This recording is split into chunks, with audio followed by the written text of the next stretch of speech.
The American military is extraordinarily good at what it does. That does not mean that the money that we spend on our defense, we spend well. Right? The Defense Department, in truth, actually doesn't know if we have enough money to spend on American defense because they actually cannot pass an audit that every American business has to pass. DoD told Congress they won't be able to pass an audit until 2017. Given that the budget has doubled in the last 10 years, and DoD cannot account for the money, that suggests to me that there are reasonable places in the budget from which we could wring greater effectiveness in our spending. The American military is terrific at the effectiveness of warfighting. We are not cost effective. We are not particularly efficient at how we do it.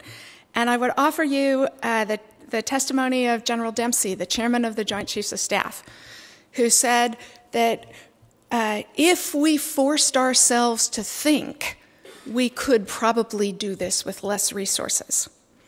He also said that because budgets have essentially been unconstrained for the last 10 years, the American military has gotten into a lot of bad habits.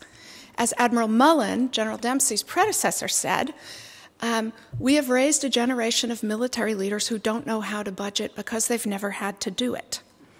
Let me just point out to you some of the cost drivers of how expensive American defense is.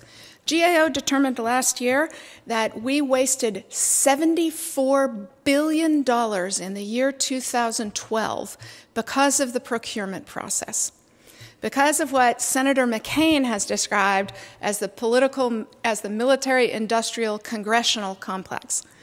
The Pentagon's determined we have 20% more bases and facilities than we need, and Congress will not permit them to close it. The Pentagon has tried to ramp down the expansion of the personnel accounts, military raises, housing funding, pensions, and Congress won't do it. So even the Pentagon understands there are resources to be saved here. In fact, the position that we are in is that we have the world's finest military, and that all-volunteer force is becoming unaffordable. We have to better constrain the costs of our defense. And even within national security, there are things that need money even more than the American military, right? If you look at why we are not more decisively winning the wars in Iraq and Afghanistan, the wars we have fought in the last 10 years, the reason is we're underfunding diplomacy, development, other things we need to spend our money on. Thank you, Kori Schake. And that concludes round one of this Intelligence Squared U.S. debate.